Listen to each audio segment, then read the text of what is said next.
and welcome to another episode of We Care at Fireplace and Chimney Professionals. Today, we're here with our special guest, Brody. How you doing today? Good. Doing good, yeah, me too. We're sitting by our wood stove here, just getting warm on a cold winter's day.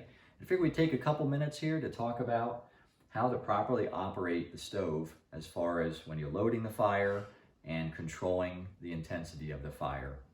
So on every wood stove, it's going to have an air control. And the air control, the best comparison to it is a gas pedal. That gas pedal could be on your car, or Brody, what do you like to ride around? Four-wheeler. You like to ride a four-wheeler around. That's got a gas pedal on it too, so he's pretty familiar with that. So the gas pedal or the air control in a wood stove has two extremes. It has low, which is pretty much, it's not off, but it's a very moderate amount of air that's going into the wood stove. And then you have high, and high is a massive amount of air that's coming into the stove, and it's kind of jump starting things and getting it up and running. So Brody, when you're riding your four-wheeler, what would happen if you pressed the gas and you held it on high all the time? What would happen to you? It would crash. You'd crash, because why? You'd go too fast, right? Mm-hmm. And that's how it is. Keep control. You couldn't keep control. That's perfect. And that's exactly what we're talking about today. We're talking about our wood stove and putting the air control on the high setting. It's not something you do and leave it in that setting. You don't put it to high, walk away from your stove and leave it burn, because it's going to go out of control. A wood stove prefers to operate in the medium to low setting, just like your car would. When you drive around in your car, the speedometer says typically 0 to about 100. What's the most comfortable place to drive that car? About 50 miles per hour. That's going to prolong the life of the car. That's pretty much how a wood stove goes too. You're going to use it in moderation. You use common sense as far as the intensity of the fire.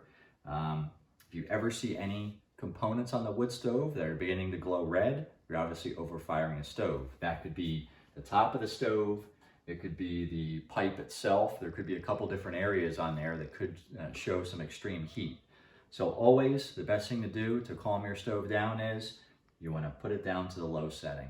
And when you're doing that, you're reducing the amount of air that's going in to feed the fire.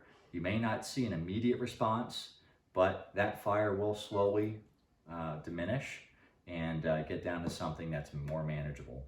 So once again, proper use of air control in a wood stove is only put it on the high setting for startup or reloading. Keep it on there for maybe only 10 or 15 minutes until things are established. And you're going to want to put it back into the medium to low range for the most common use of the wood stove.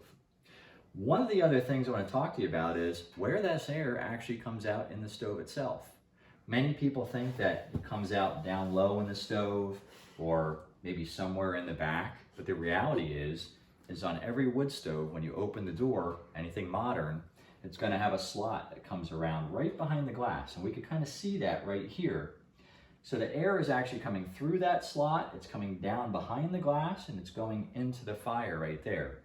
So this air control regulates that air supply, and that's going to impact the intensity, because in a wood stove, the air comes in the front, and it feeds the fire and burns it to the back, and it constantly does that cycle there.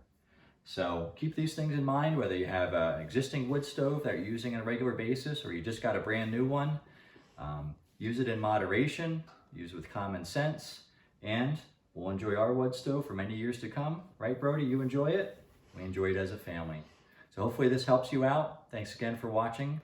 We Care at Fireplace and Chimney Professionals. This is Ryan Reed, and hopefully you enjoy. Have a great day. Thank you.